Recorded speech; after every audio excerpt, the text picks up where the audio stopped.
back. You're watching the FNO show. There are lots of stock-specific ideas that are driving today's trade, but the broader markets and the benchmark seeming to be indicating to a negative trading bias. So not really much of a dead cat bounce. After 3 days of weakness in the trade, the Nifty continues to reel under 22,200.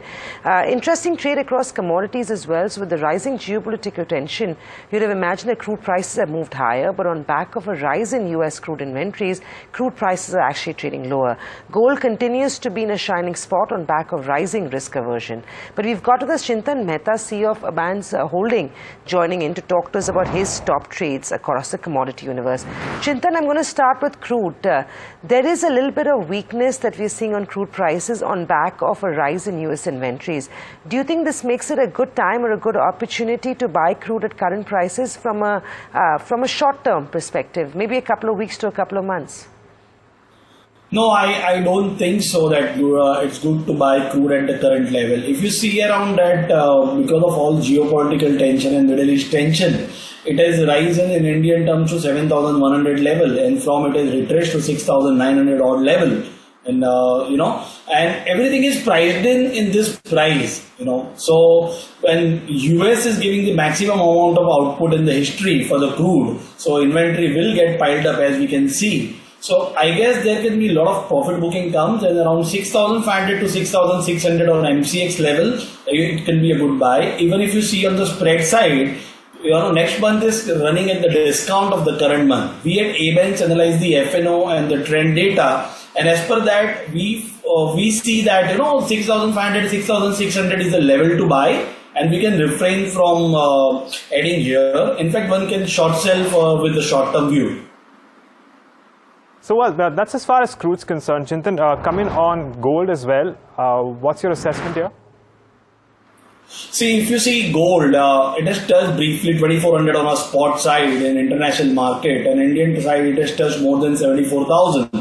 In India on MCX it is already a discount, but we see a good physical demand at ABANS. So what we may try to say is that people have started accepting the rate of more than 70,000 in India and China. China is running at somewhere around premium of $40 from very long time. So we see that people have started accepting the price of gold at the current level, and with the prediction of major American banks toward $3,000, it seems that it can go up from here. But I guess momentum wise it has rallied a much, around 18 to 20% of trade move. It can hold here or it can take little bit of correction from here. Everything is priced in here, whatever is happening in Israel and Gaza and everything. So unless and until something new reason which comes in, gold I think will pause. As Mr. Powell also suggested, they are okay to hold the rate for a really long time and will wait for the better CPI and the inflation data before they start reducing the rate. So as per my suggestion, one should not add gold here. If somebody has bought at the lower level, should book profit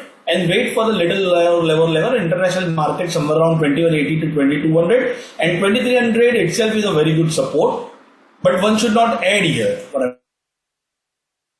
Very quickly, you've talked to us about gold. What about silver? Is there a trade there? No, silver, see, if you see in Indian market on MCX, it is running a discount of somewhere around 5,000 rupees from the international import price, So it has touched the high of 93,000, 94,000 already in Indian terms. It has not come on MCX because it was at 7,000 rupees discount from international market. What it suggests is that Indian consumer is not okay in purchasing at the current level of silver. India is the largest consumer of silver, So even though it's an industrial metal, it requires that the solar and the solar panels as well as the space science. But I think rally is overdone and it might take pause. It will follow gold and it will outperform gold. But I think one should be restrained from adding at the current level. One should wait for the level of somewhere around 78 to 80,000 on the MCX, and then one can look upon for the fresh rally. And then a final question, among commodities, which of these stand out for you in terms of, a good trade to take at this point in time? As per my understanding, base metals were, highly discounted about the US recession. So if there is a soft landing, which people are pricing in, that is why we can see a rally. And out of base metal, I see aluminium outperform the other metals because it is like, short, it is a very short of stocks. If you see the LME, it is already contango is gone. And we at ABench, we see a lot of physical demand even at the level of 220 to 225. So I see with the minor correction, it can still go up very much. So my bet, if someone wants to trade commodity, so like a dollar short basically, so I think aluminum is the perfect bet to play. Right. Well, thanks for that, Chintan. That's the verdict coming in on the commodity universe, whether there's a trade or not. Chintan, I don't know whether we have time, but okay, I guess we're out of time. But we next time, of course, talk to you about, actually, very quick 20-second answer. Dollar-rupee pair, is that a trade? Dollar rupee, I think currently at the lowest level, and I see RBI is holding at this level, so I don't see any trade here. 83 would be a good support, and 83.50 to 83.60 would be a good level where RBI will looking to sell, as they are comfortable in their investment holding of dollars here.